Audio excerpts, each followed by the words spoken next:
Center for Disease Dynamics and Policy. Economics and Policy.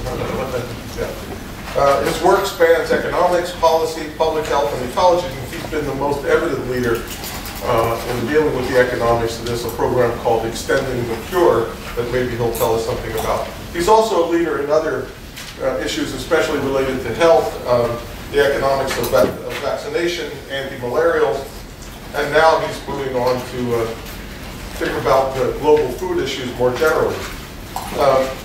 He's been a figure at Princeton for a decade or more, teaching a course, a senior research scholar and lecturer.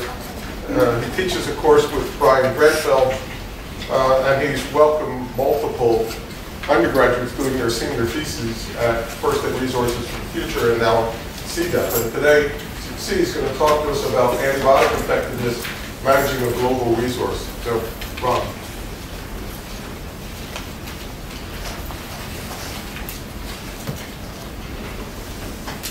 Thanks, Simon, for the generously long introduction, which allowed me to eat a little more of my lunch. It was overly generous.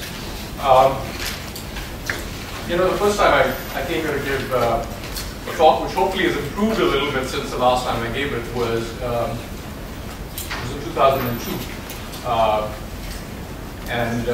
This very room, this very seminar series, and at the invitation of David Bradford, for whom the seminar series was named. And David was a wonderful man and obviously a fabulous economist. And you know, it is with some sadness that I think when I'm back here, and he's obviously not here. It was a special time because that was also the first time that I'd ever come to Princeton to give this talk, and I'd come from Washington to the train up. Now since then, obviously, because of my work with Brian and Simon, I spend a considerable more time here. It also was interesting for me to reflect on where this particular issue of antibiotic resistance has come you know, since that time in 2002.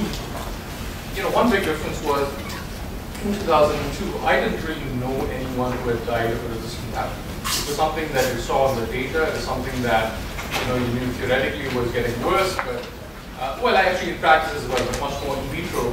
But not something that, you know, that I literally knew dozens, if not far more people who had actually died of resistant infections. But, you know, sadly that has changed, and you know, deaths from resistant pathogens has become quite commonplace, even if it isn't necessarily you know, evident. When someone has died of a multi-organ failure, you know, sepsis, I hear of one every few days, probably because I've, you know, worked more in public health now. But it is something which sort of serves to remind us of the importance of you know, being able to project forward and see where the problem would lead, but also in some sense the consequence of not dealing with problems. And I'll show you some of the data which, you know, which compares. I mean, I do have my slides from 2002, by the way, but you know, they're obviously very, very different from what we'll see today. So I'll just make about 5 or 6 points and then try to back it up with some data. All of this work was done jointly with you know, either students or collaborators like Simon here and in other places, and you know, the citations are at the bottom. So drug resistance is rising worldwide, and a threatened gains made in reducing the burden of infectious disease. We haven't had antibiotics for that long. We've only had them since 1929, when they were serendipitously discovered as a result of a poorly conducted experiment. And by 1942, another 13 years later, we actually had a drug that was purified to the point where it could be used to treat a single patient. Now, it could not treat many patients at that point, but then between 1942 and about 44, a massive effort that was centered in many places, but particularly here in New Jersey, where Congress granted a special antitrust exemption to the big pharma companies to work together to find ways of making penicillin at a much broader scale than had been previously possible. That made possible this, which is you know, far fewer deaths because of infectious disease during the Second World War compared to the First World War, when a lot of people who had died, soldiers who died, didn't die because of battle wounds. They died primarily because of infections. This is a very well-known picture of a child who she's probably about 3 years old. So she has severe sepsis on the very first day. That's number one. Number two is on the second day when she was just started on antibiotics, and you can see the dramatic difference in what she just looks like. You don't have to be a clinician to see that she's better between pictures 2 and 3. That's the effect of the penicillin, number 4. And by day 5, she's actually much better. And that's the 6 pictures, not day 6, it's actually about day 10 or something.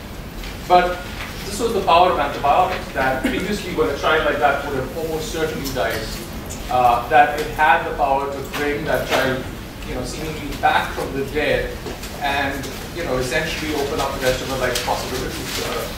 That is really what is at risk by, what we're encountering now with antibiotics and resistance. Now, to be sure, resistance has always followed the introduction of antibiotics. Simple selection pressure, and it happens. In fact, the first documented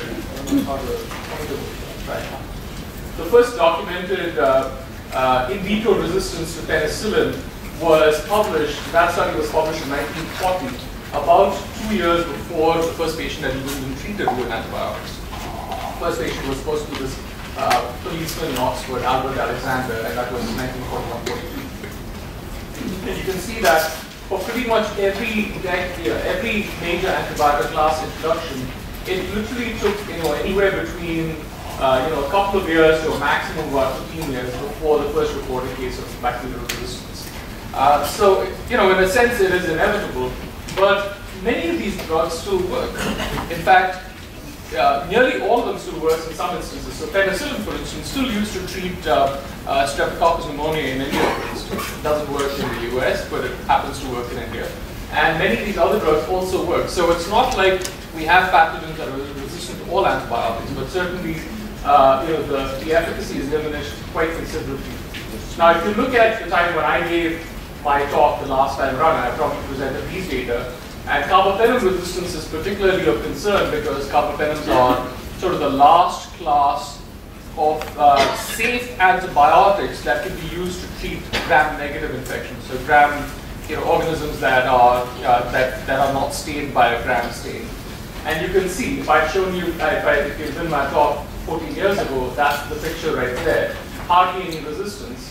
And I do have updated numbers from here, but you can see that already by 2006 to 2010, far more resistance. Similarly, third generation cephalosporins, considerable deterioration over that period of time. So, let's see if I can clear this thing. Is there a computer that's attached to this? Yeah. Oh, it's right here. Let me see if I can make this work. So this is a video. It starts in 1999. This is again carbapenem resistance and Acinetobacter. Again, a pretty bad hospital-acquired infection that one should hope to always stay away from. And the national rates are tracked down here. The data are out of census region, and these are data reported from about 300 labs that we've systematically accumulated and had and published many papers over a very long course of time. And you can see you're starting with either less than 10% or 10 to 20% resistance. And watch what happens when you play this. So 2000, there's a little more resistance. You're getting to the 20 to 40 range, particularly in the Northeast, 40 to 60% range, again in the Northeast. And then it starts getting quite a bit worse by 2007, 2008. You have 40 to 60% minimum across much of the country. The Southwest is, Southeast is blank only because of because there were insufficient data. I don't know why this is stopped. It goes to 2010, 2011. But anyway, you see that things are considerably worse over a fairly short period of time, starting from under 10 or 10 to 20% to above 40 to 60% across much of the country. So, now, these are data that we just published in a report. I forgot to bring it, but there is actually a Lancet series on AMR that just came out 3 days ago. And that has a lot of this information as well. Now you can see that there is some good news. If you look at penicillin-resistant staph, that's actually sort of tailing off in some of these places, probably because of better infection control and stewardship programs, except for India where things are going, heading up. Look at Denmark. They've managed to keep the resistance levels really, really low. If you look at MRSA isolates that are penicillin resistant, so in other words, they don't respond to oxycillin, this drug that was introduced back in the 60s, the situation is actually quite bad across much of the world. Now, I told you carbapenem's the last class of antibiotics that work against the gram-negatives. In fact, 3 days ago, the first study was published, a first report from China of a plasmid-mediated resistance gene to colistin, which is the only other drug that can be used to treat patients who have carbapenem resistance. So carbapenem resistance usually means that none of the other drugs usually works. But colistin is usually another drug that works, except it leads to severe liver toxicity and not a drug that one would necessarily want to use. But now there's resistance to that as well, which is plasmid mediated, which means that it can transfer from one organism to the other. Extended spectrum beta-lactam produce E. coli. This is a classic marker species. India, China, pretty serious situation there. Carbapenem resistance to Klebsiella pneumonia, what I showed earlier, but this is globally. Again, you can see that in countries that do have data, with the exception of Scandinavian countries that do quite well, and perhaps Canada, things are looking a lot worse. Now, Delhi metallo-beta-lactamase first originated in a patient from India who was flown to Sweden in 2007 and was picked up there. But this is now endemic in India, China, and the subcontinent, and is now in more than 100 countries around the world. So resistance can be generated anywhere and spread everywhere. In fact, the most common strain of MRSA, the community-acquired strain, is called USA 300 because it first originated in the United States and is now the most common strain everywhere. So nearly every country has contributed in some way with their own sort of pathogens that are now, own strains of resistance that are now everywhere. And this is Streptococcus pneumonia, we call this classical pneumonia, which kills small children. It kills about 400,000 kids in India every year. 23F is a particularly bad strain. It probably started in Spain, although it may have started in France a couple of years before that. But the Spanish always get blamed for all major disease outbreaks, even if it might have started in Kansas or somewhere. But this is where it spread. Now, if you look at beta-lactamase producing enzymes during the age of antibiotics, this is a classic. This is basically, if you think about it, this is the number of tricks the bacteria have to thwart the antibiotics, and that gives us some sort of running total of how much they've accumulated in terms of their armamentarium to fight the antibiotics. And you can see that this has been going up steadily. And this is another slide showing resistance to some of the newest antibiotics that we have that was introduced in 2002. And it's already on its way up. Now, if you look at outcomes, why does this really matter? There are two age groups for whom resistance is really a killer, and it really, it makes a difference. MRSA, methicillin-resistant staph, for whatever reason, it tends to attack people who are healthy, people in their 20s, and then you can literally have it in the morning and be dead the next day, and it happens to athletes and so forth. But most of these other pathogens, they usually affect the newborns because they lack the immunity that older kids or adults would have, and then the elderly.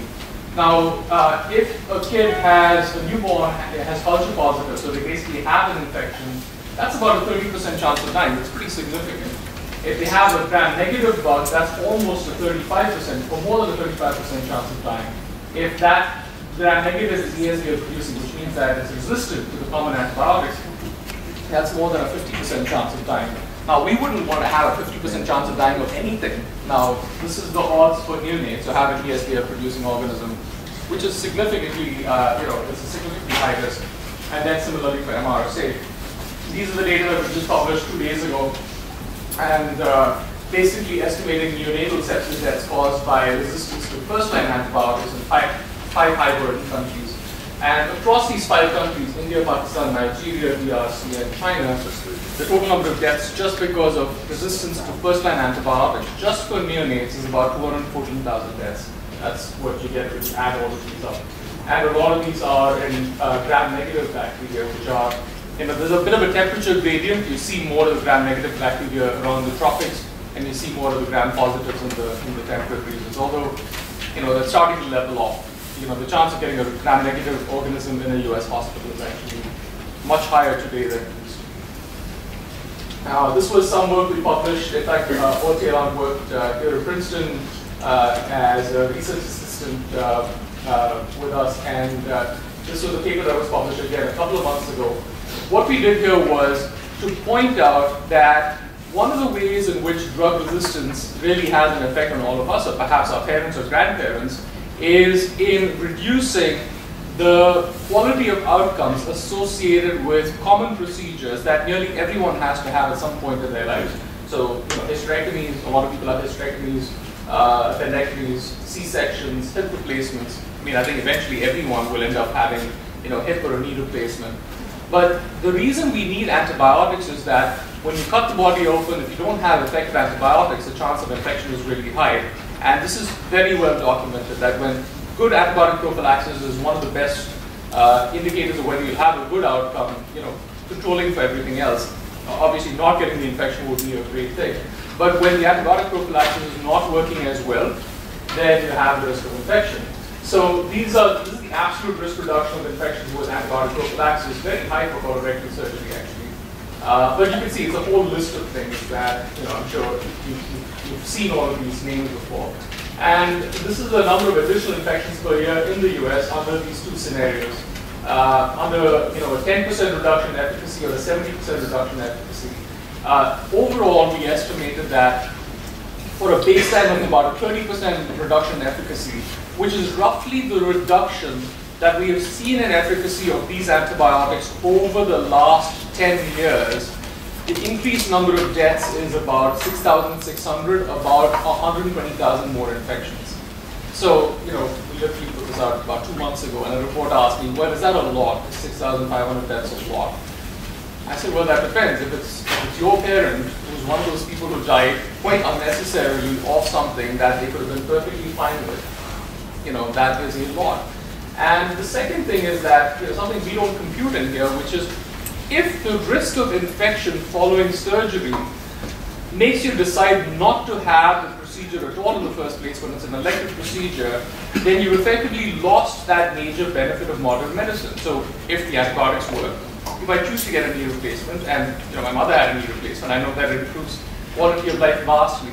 But let's say that she thought, look, the risk of infection is just unacceptably high. It's a 1 in 15 chance, and I could die or things could get worse.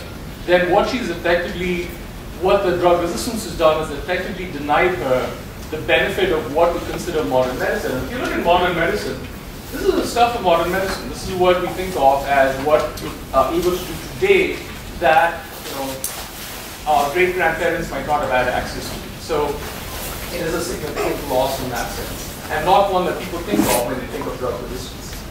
Now, the second point is that rising incomes and increasing access to antibiotics are saving lives. In fact, this was a major theme of this Lancet series that we just put out. It's important because even though we think of drug resistance a lot, we worry about it, the lack of access to antibiotics still kills far more people than drug resistance does. So this was that series that just came out, and we had this come out the month before, the State of the World's Antibiotics report, both of which summarize a lot of the information that we've collected and put together across a range of countries. But you see what this is. It is to define and reposition antimicrobial resistance into the broader, more appropriate context, which is on sustainable access as well as sustainable effectiveness. What's the point of having the best way to conserve antibiotic effectiveness is very simply to not use it, and that's not the point of what we're trying to do there. So here we look at pneumococcal pneumonia deaths that you could avert if you had universal antibiotic access. And we estimate that's about 455,000 deaths averted across the world if there were under 5 deaths that could be averted with, if there were universal antibiotic access. Simply because in many parts of the world, these antibiotics still work. And it's simply a problem of providing it to those whose lives would be saved by the antibiotics and denying it to those for whom such use just represents overuse or misuse. This is the true challenge, right? This is not like tobacco. This is not like saying, well, there is nothing good from it. Obviously, antibiotics save lives, so you want to be able to use more of it. but deny to those who don't really need it.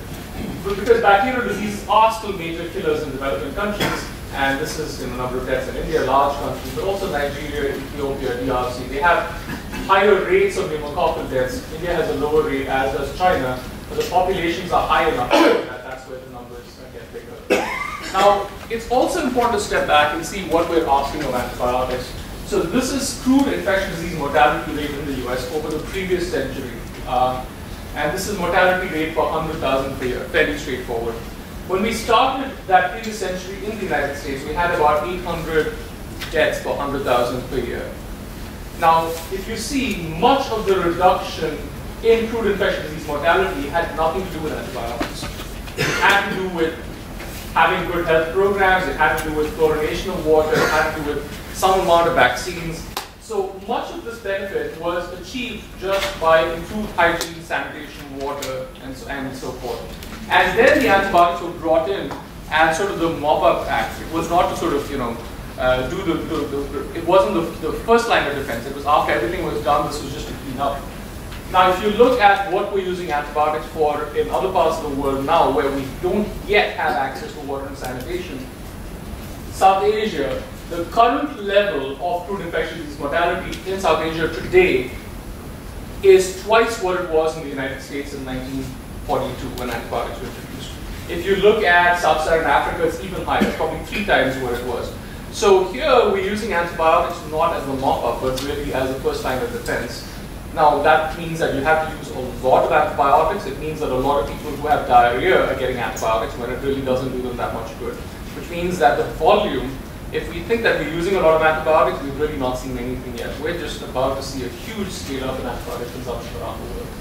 If you look at the population without access to improved sanitation, Southern Asia is a big part, obviously India a big population, East Asia, again, China with a big population, and then Sub-Saharan Africa. A particular country dominates, but it's also important. Now, vaccines can also be effective.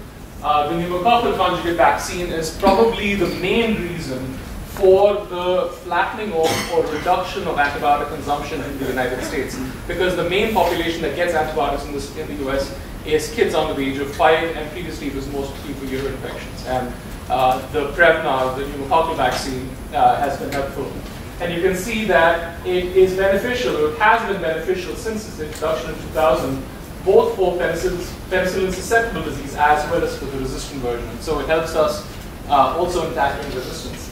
And if you look at age groups, although the vaccine was given to this age group, the 2 to 4 year age group is the one that you would expect to benefit from the vaccine, you see that the disease, the invasive disease caused in folks above the age of 65 is also going down because the little kids are usually carriers for transmitting the infections to the elderly. So if you vaccinate the kids, then your folks get have less disease. You see that also with influenza vaccines, but here that's particularly stark.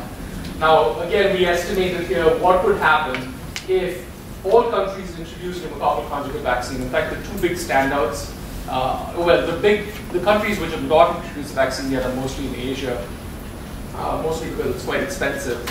India is about to introduce a vaccine. It will do so in about 12 months. China has not announced yet, but hopefully will do so soon.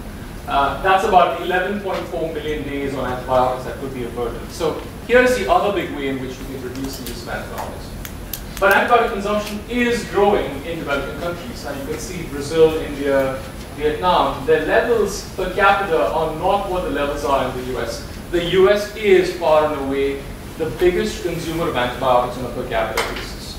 Now, the US, the US probably consumes something, compared to Sweden, for instance, consumes 3 or 4 times the per capita amount of antibiotics. I don't think the Swedes are any less healthy than the average American. But it is sort of the culture of consumption, which is 3 or 4 times here, all to no particularly good effect. How much of that is agriculture versus human? This is all human, everything is. So I'm going to talk about agriculture completely separately. So this was a study that we published with a postdoc who worked with Simon and me, Tom and Gopal. Not here. He's actually Zurich. So Tom wrote the paper with us, and basically it was, the main message was that between 2000 and 2010, global antibiotic consumption in the human sector went up by 36%.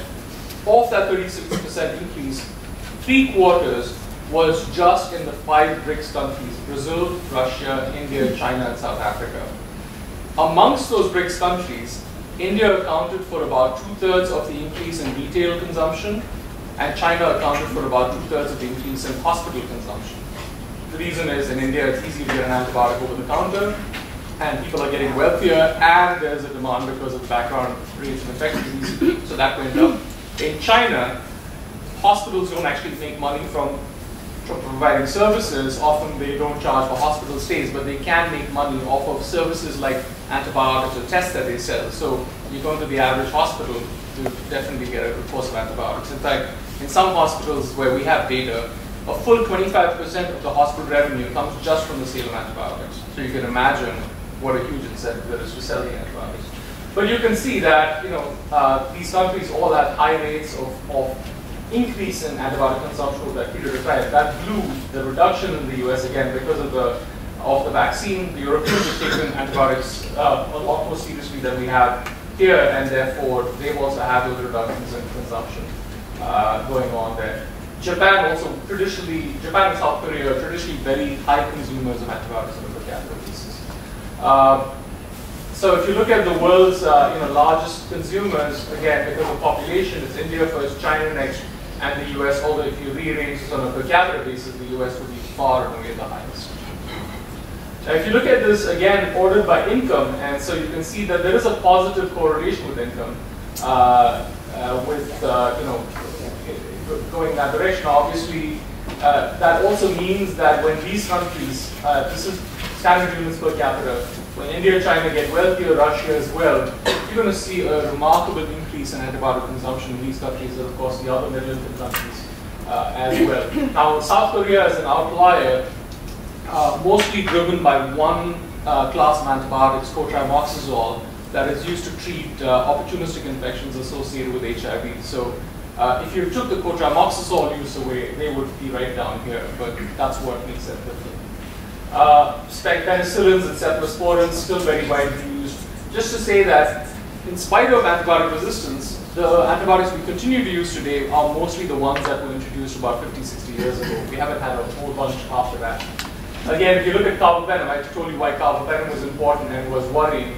If you look at retail sales, you see what has happened in India just between 2005 and 2010. That's a remarkable increase. Only outdone by Pakistan and and by Egypt as well, which have higher rates of per capita consumption.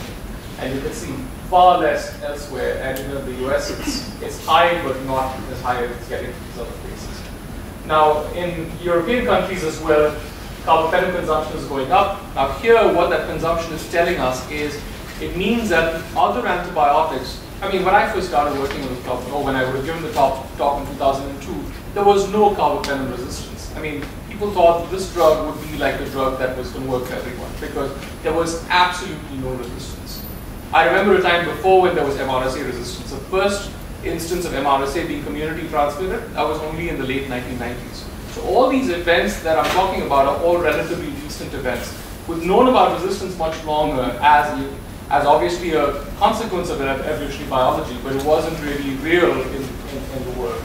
So what that's saying is that resistance is going up.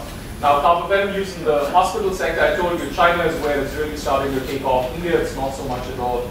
The US also has increasing consumption, and as I said, leads the world. Macrolide use, the broad spectrum antibiotic, thankfully going down in the US because of the vaccine. Colistin, again, that drug with liver toxicity, you can see that it didn't used to be available. In fact, I remember days when in Vietnam, it was not even approved for use in humans, so they would go get it from the veterinary site. They would go ask a vet for the drug and then use it in humans. But now the drug is prevalent widely, and the recent developments in China with the plasmid-mediated resistance is more cause for worry. So if you take it to what an environmental economist does with this, or a resource economist, this is how I first started with this, we have two options here. We really can make better use of existing antibiotics, or we can go out and find new antibiotics. And these are really the two major solutions that we have. Now, these impact on each other. If we make better use of existing antibiotics, surely we don't have to go invest the time on spending on new antibiotics.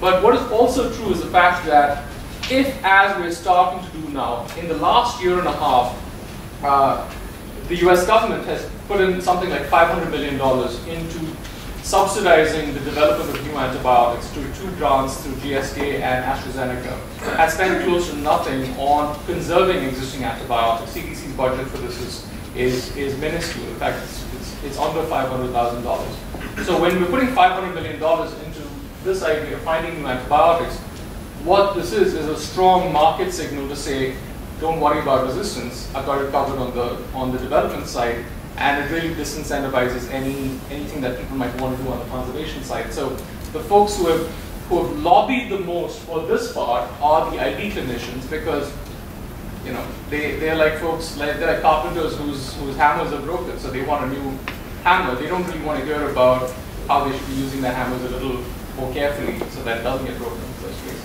So this is, there's a lot of policy debate that's on right now about this, and also there's a 21st Century Cures Act, which is probably going to fail this Congress, but was put together for this purpose.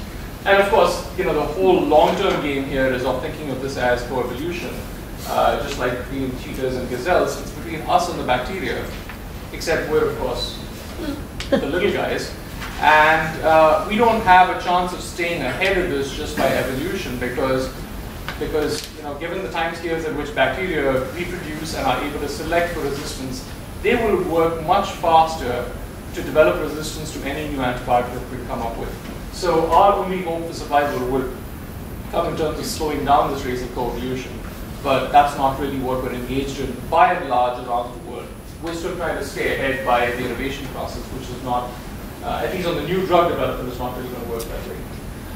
Now, the drivers of antibiotic use are really, this is not a medical issue per se. Sure, it involves medicines, it involves doctors, but it's really a behavioral issue. And it's really an issue that has far more to do with climate change than it really has to do with medicine. If I take an aspirin, or I overuse aspirin, it's not going to have any effect on whether the aspirin will work for you or not. Absolutely none whatsoever. But if I overuse antibiotics, that has an immediate consequence for really all of you. And in that sense, it's the same way that if I drive more or if I fly more, and that has an effect on climate change.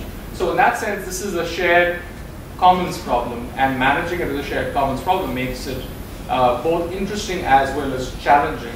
But I have to say that in all these years, there's never been a time where there's been as much attention to this problem as there has been in the last year or so, a year and a half.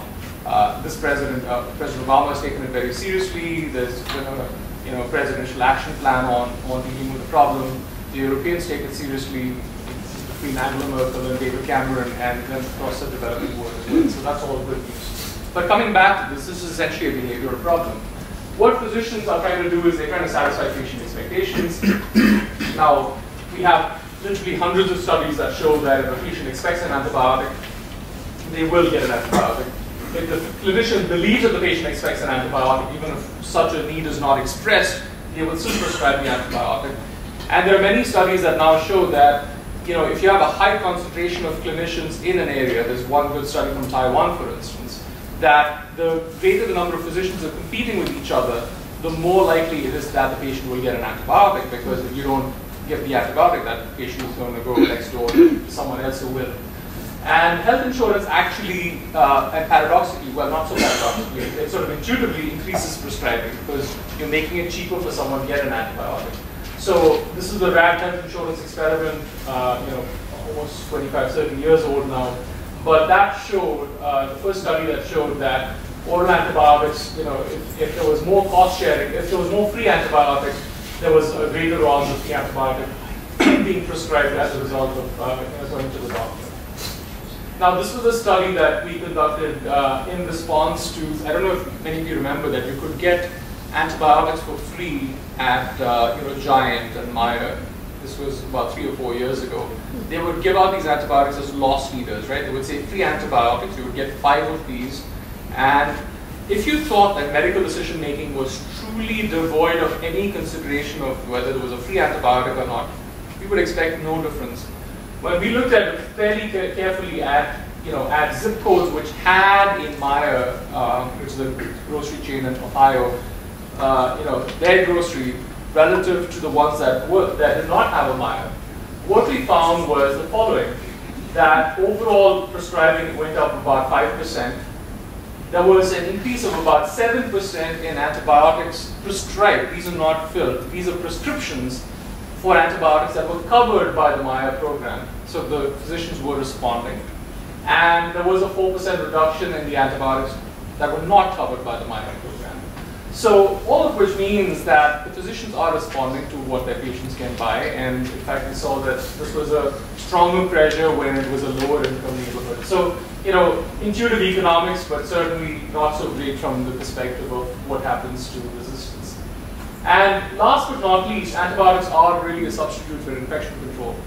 If your doctors really thought, or your hospital really thought, that you would certainly die if you got an infection because you didn't have antibiotics, the standards for infection control in US hospitals will be far better than they are today. Today, our risk of getting an infection in a hospital, that is, you didn't go to the hospital with an infection, you went in for something else, and you get an infection, that risk is about 1 in 20. Now, I don't know about you, but I think 1 in 20 is a pretty high risk, particularly when you think that a lot of those will not be treatable. But this is also because infection control is often not compensated. And in fact, there's a very good study that was done by Atul Gawande up at Harvard and colleagues, which looked at the effect of surgical complications on hospital finances.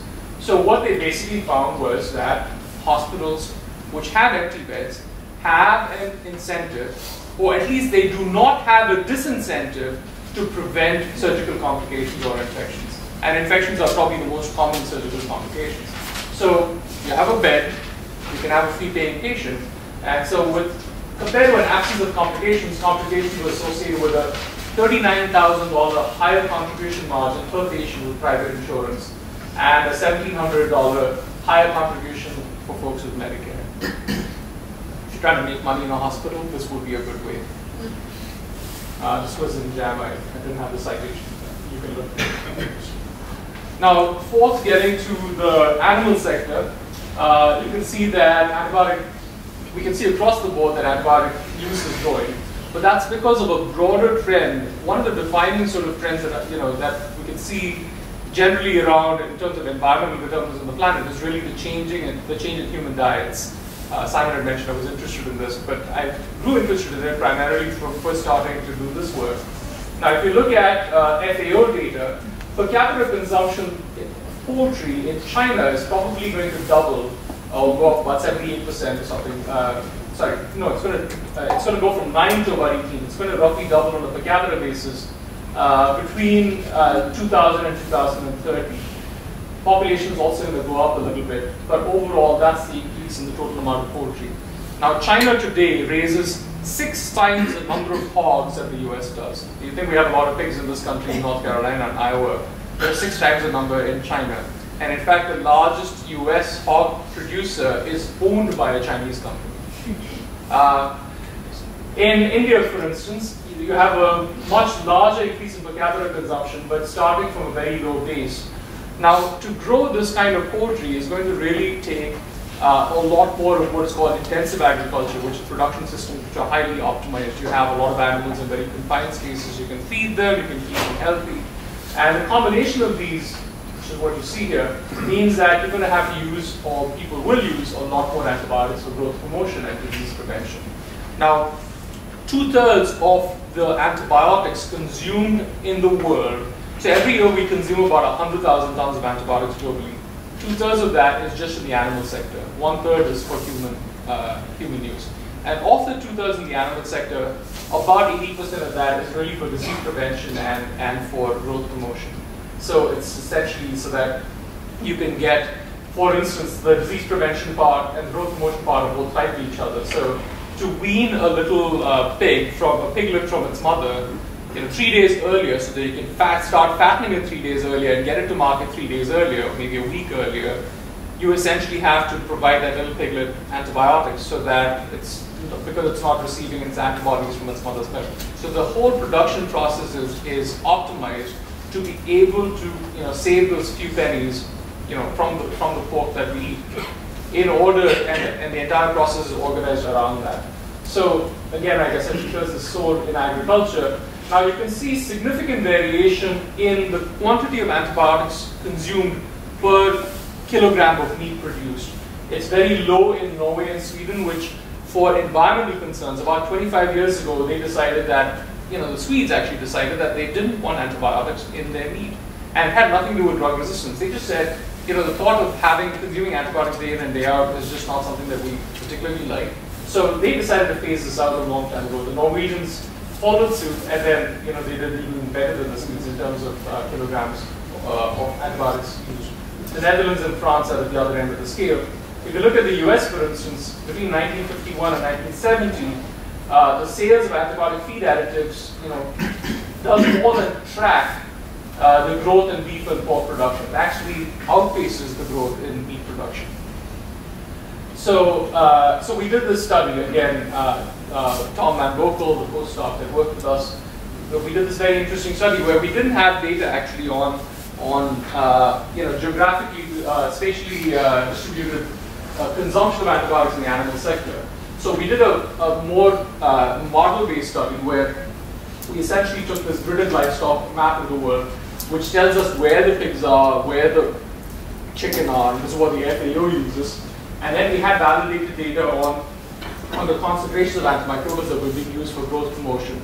We literally had a student call something like 40 or 50 countries to get data from ministries of agriculture, because it wasn't in any single place. So Charlie Brow actually wrote a senior thesis with Simon, and he did this work, and it was an incredible piece of work. That's what contributed into this paper. So this was the paper that we then published on global trends in antimicrobial use in food animals, and what we found essentially was that there were large pockets that were about to see significant increases in antibiotic consumption in the animal sector, particularly in China and India, but also in places in Europe, because there's high concentration of animals there. They might not use so many antibiotics, but it's high concentration animals.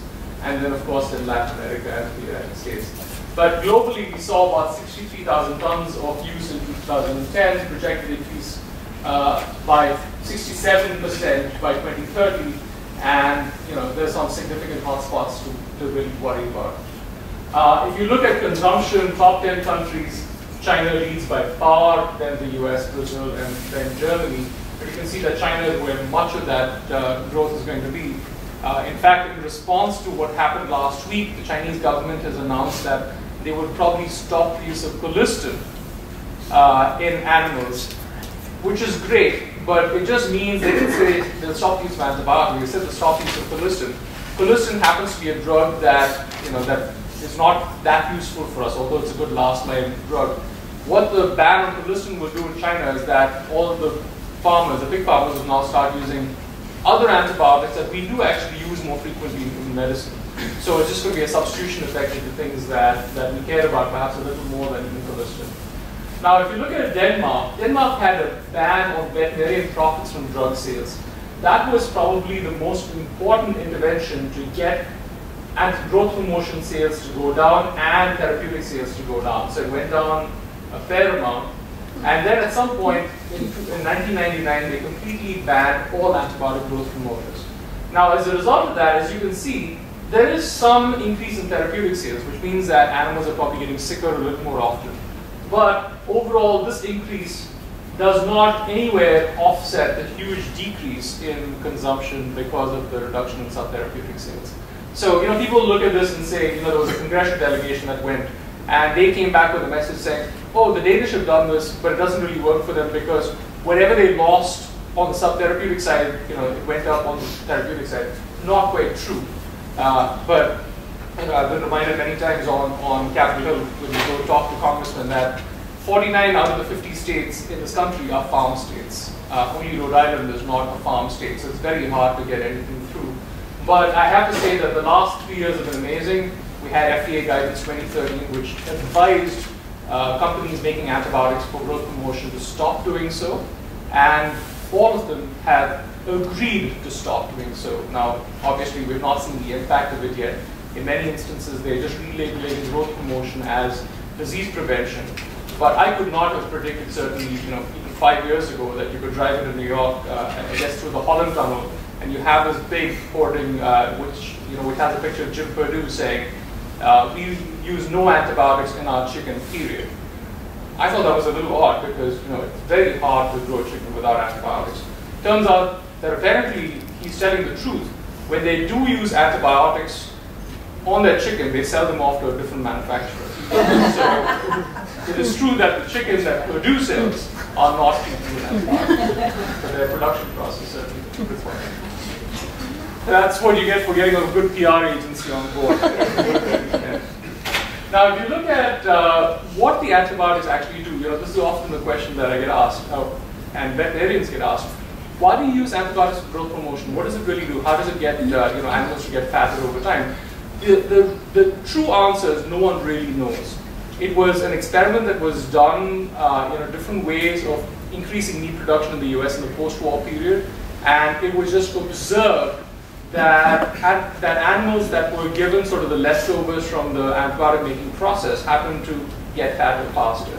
And it was more a trial and error, it's empirical, and then that's what turned out to work.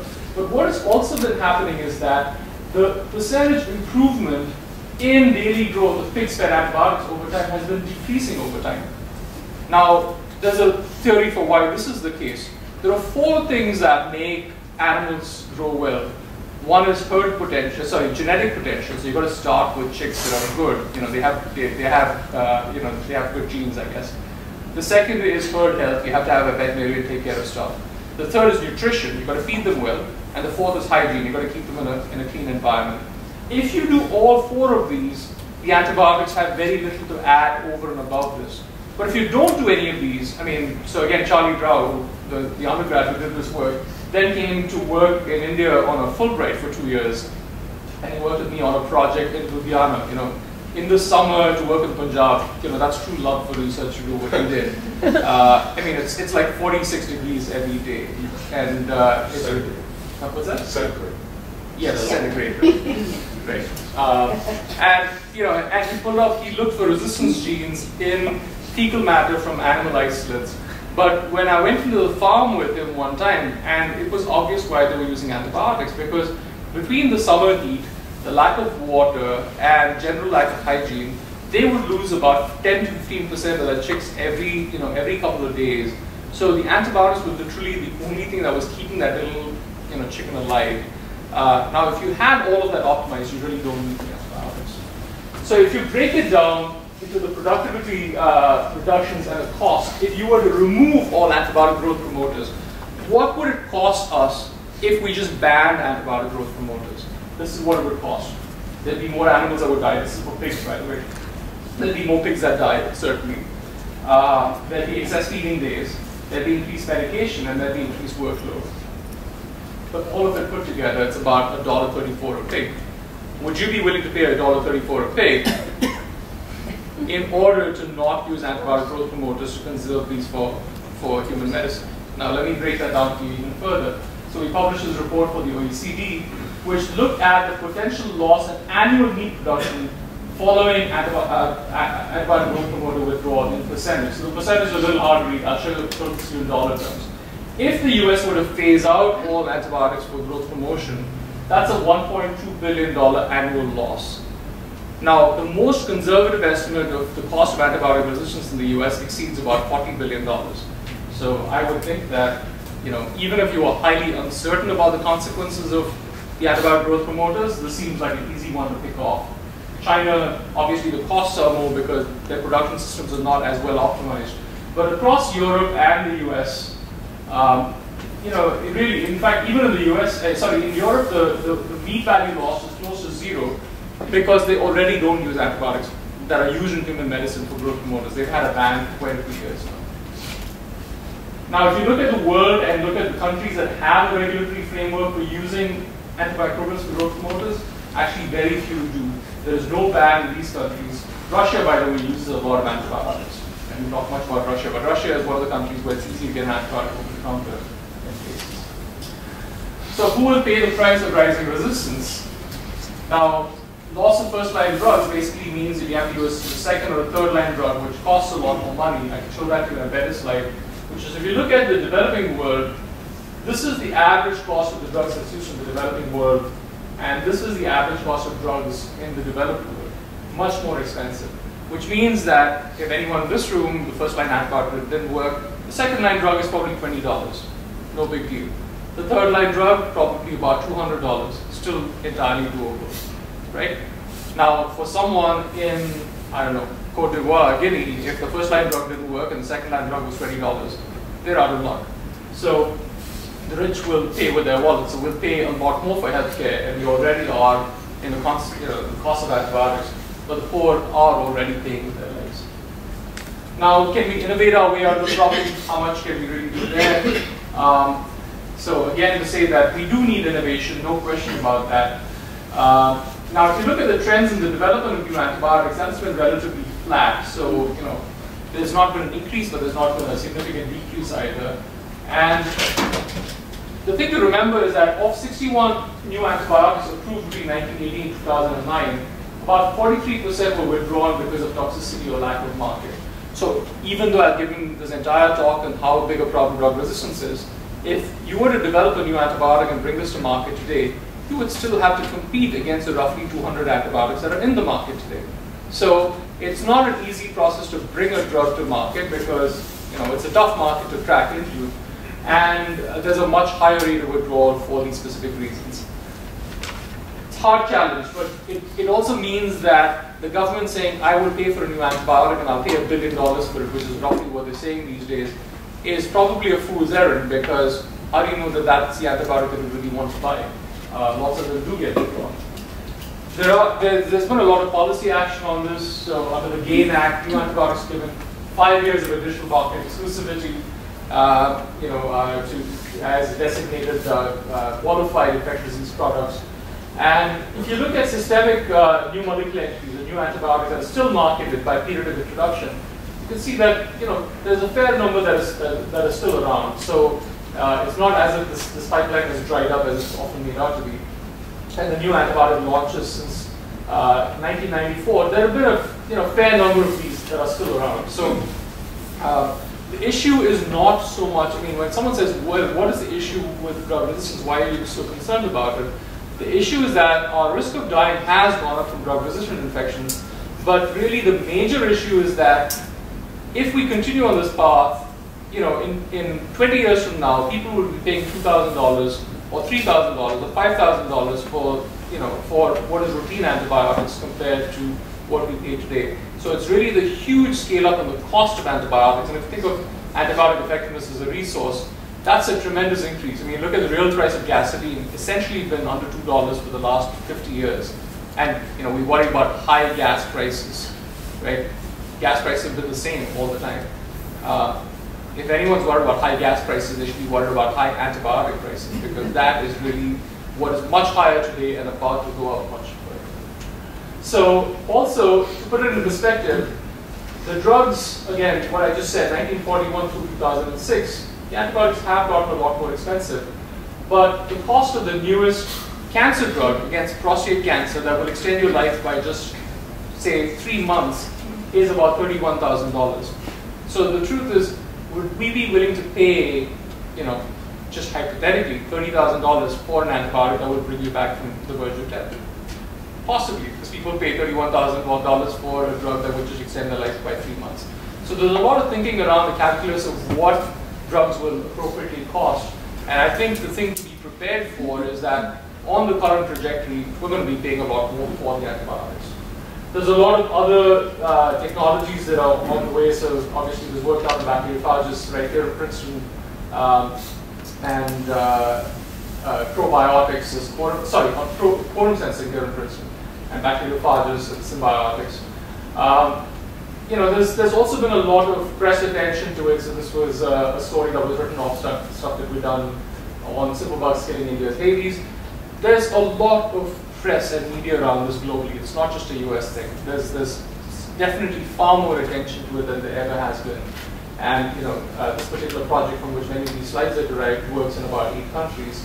And the idea of what needs to happen at a country level are also quite well known. It's about reduce the need for antibiotics, improve infection control, don't overuse them, reduce the incentives for doing that, phase it out of agriculture, educate, and ensure political commitment. These are things that the WHO is pushing. This is what every country is really trying to do. But at the end of the day, there's a lot of action that remains ahead, and it remains to be seen whether all that will be followed through with. And this is just in conclusion.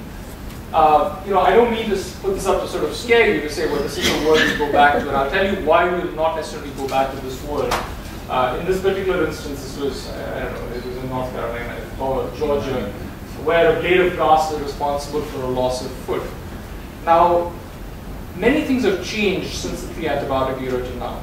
Since the pre-antibiotic era, people talk about going back to the pre-antibiotic era. We're not going back to the pre-antibiotic era for a few reasons. We have vaccines. We didn't really have vaccines at the scale we did in the pre-antibiotic era. We didn't have infection control with the quality that we do now in the pre-antibiotic era. That's number two.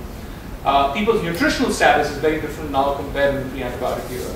There are many things that are different. So I don't buy into this idea that we're going to have this catastrophic everyone sort of dying off and going back to the pre-antibiotic era.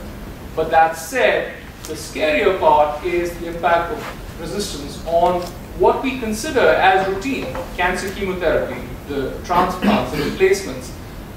The fact that resistance jeopardizes those is really what the major concern is. And that's serious enough because all of us need these at some point, and this is really where much of the impact will come from. So I will stop here. Slides are online. Thank you.